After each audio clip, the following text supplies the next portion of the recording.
தென்னிந்தியாவுடைய மிகப்பெரிய சினிமா நட்சத்திரங்கள்ல ஒருத்தர் இப்போ அரசியல் களத்துல அதிரடியா குதிச்சிருக்காரு. சரி, அவரோட வெற்றி வாய்ப்புகள் உண்மையிலே எப்படி இருக்கு? இந்த ஆதாரங்களை வச்சு நாம இத பத்தி கொஞ்சம் விரிவாக பார்க்கலாமாங்க.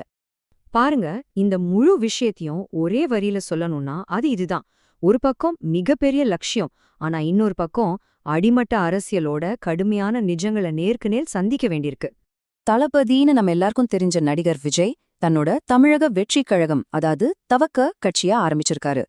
பல வருஷங்களா திமுக அதிமுகன்னு ரெண்டே கட்சிகளை சுத்தி சுத்தி வந்த தமிழ்நாட்டு அரசியல்ல இது ஒரு பெரிய புது திருப்பம்னு தான் சொல்லணும்.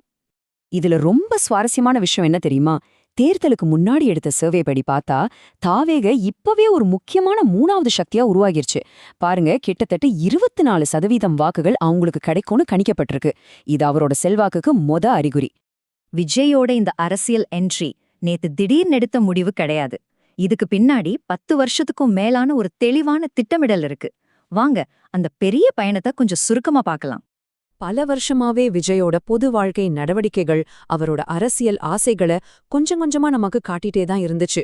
2009ல ரசிகர் மன்றத்தை மக்கள் இயக்கமா மாத்துனதுல ஆரம்பிச்சு, இப்போ 2024ல அதிகாரப்பூர்வமா கட்சி ஆரம்பிச்ச வரைக்கும் எல்லாமே ரொம்ப கவனமா செஞ்சிருக்காரு. இந்த ஸ்லைட அது ரொம்ப தெளிவா நமக்கு காட்டுது.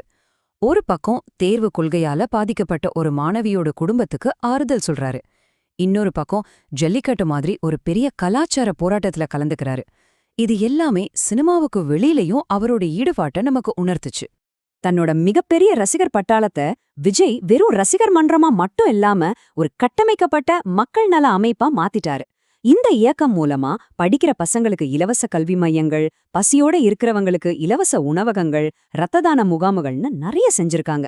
அது மட்டும் இல்லாம 2021 உள்ளாட்சி தேர்தல்ல 100க்கு மேற்பட்ட பதவிகளையும் ஜெயிச்சிருக்காங்க. இப்போ விஜயோட பிரச்சாரத்துல இருக்கிற ஒரு முக்கியமான, அதே சமயம் ரொம்ப துணிச்சலான ஒரு வியூகத்துக்கு வரும். இது ஒரு பெரிய சூதாட்டம்னே சொல்லலாம். அதாவது அதிக பலனையும் தரலாம், அதே நேரத்துல பெரிய ஆபத்தும் இதுல இருக்கு. எதுக்கு கூட்டணிகளை நிராகரிச்சாருன்னு யோசிச்சீங்கன்னா அதுக்கான பதில் அவரோட இந்த வார்த்தைகள்லயே இருக்கு. இது அவரோட தன்னம்பிக்கைய ரொம்ப தெளிவா காட்டுது. ஒரு பக்கம் பார்த்தா ஊழல் கட்சிகளுக்கு ஒரு மாற்று சக்தி நாங்கன்னு ஒரு கொள்கை நிலைப்பாட்டை எடுக்கறாங்க. ஆனா இன்னொரு பக்கம் பார்த்தா தனிச்சு போட்டி போடுறதால ஆளுங்கட்சிக்கு எதிரான ஓட்டுகள் சிதறி போகும். இது ஒரு பெரிய அரசியல் ரிஸ்க். அவங்களோட விட்டு கொடுக்காத நிலைப்பாட்ட இன்னும் தெளிவா சொல்ற மாதிரி ஒரு விஷயத்த பாருங்க. ஒரு பெரிய கட்சி தங்களுக்கு முதலமைச்சர் பதவியும் சரிபாதி இடங்களும் தர்றதா சொன்னதாகவும், ஆனா அத விஜய் நிராகரிச்சிட்டாகவும் தவக தரப்புல சொல்றாங்க. சரி, இந்த தைரியமான வியூகம்லாம் ஒரு பக்கம் இருக்கட்டும். இன்னொரு பக்கம் விஜய் எதிர்கொள்ற சவால்களையும் சர்ச்சைகளையும் இப்ப நாம பார்க்கணும். ஏன்னா பாதை அவ்வளோ சுலபமா இல்ல. அவரோட அரசியல் பயணம் ஆரம்பிச்சதுல இருந்தே பல பக்கத்துல இருந்தும் தாக்குதல்களை சந்திச்சுட்டு வர்றாரு. பொதுக்கூட்டத்துல நடந்த சோகமான சம்பவம், சினிமா தொழில வர தடைகள், ஏன் தனிப்பட்ட வாழ்க்கை சிக்கல்கள்னு அடுத்தடுத்து பல சர்ச்சைகள் அவரை சுத்தி வந்துகிட்டே இருக்கு. அதே நேரத்துல அரசியல் வல்லுநர்கள் கிட்ட இருந்தும் எதிர்க்கட்சிகள் கிட்ட இருந்தும் கடுமையான சந்தேகங்கள் வருது. இந்த மேற்கோள் அவங்க மனநிலையை ரொம்ப தெளிவா காட்டுது. பாருங்க, அரசியல் ஆய்வாளர்கள், போட்டிக் கட்சிகள்னு பலரும் அவர் மேல கடுமையான விமர்சனங்களை வைக்கிறாங்க. அனுபவம் இல்ல, தெளிவான கொள்கை இல்ல, களத்துல இறங்கி வேலை செய்யல, அவர் ஒரு நல்ல நடிகர் தான், ஆனா தலைவர் கிடையாதுன்னு பலவிதமான கருத்துக்கள் இருக்கு. தமிழ்நாட்டுல நடிகர்கள் அரசியலுக்கு வர்றது புதுசு இல்ல. எம்ஜிஆர் ஒரு பெரிய உதாரணம்.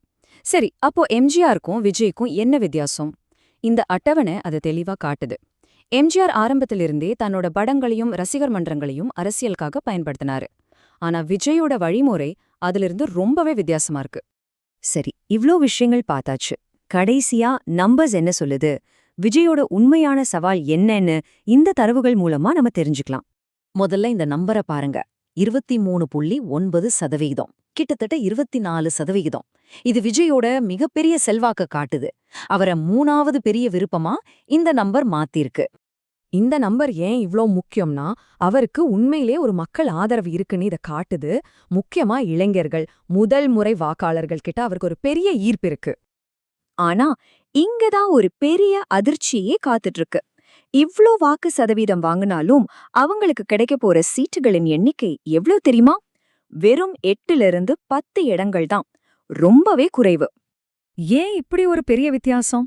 அதுக்கு முக்கியமான காரணம் தனித்த போட்டிதான். வாக்குகள் சிதறதால மொத்தமா அதிக ஓட்டு வாங்கினாலும் ஒவ்வொரு தொகுதியிலையும் ஜெயிக்கிறது ரொம்ப கஷ்டமாயிடுது. இதுதான் கள யதார்த்தம். அப்ப கடைசி கேள்வி இதுதான். விஜய் எதிர்காலத்தை மனசுல வச்சு ஒரு பெரிய இயக்கத்தை உருவாக்குறாரா, இல்ல வெறும் சினிமா புகழ் மட்டும் அரசியல்ல ஜெயிக்கிறதுக்கு போதுமானதா இருக்குமா? இந்த கேள்விக்கான பதில் காலத்துக்கிட்ட தான் இருக்கு. நாம பொறுத்திருந்து தான் பார்க்கணும்.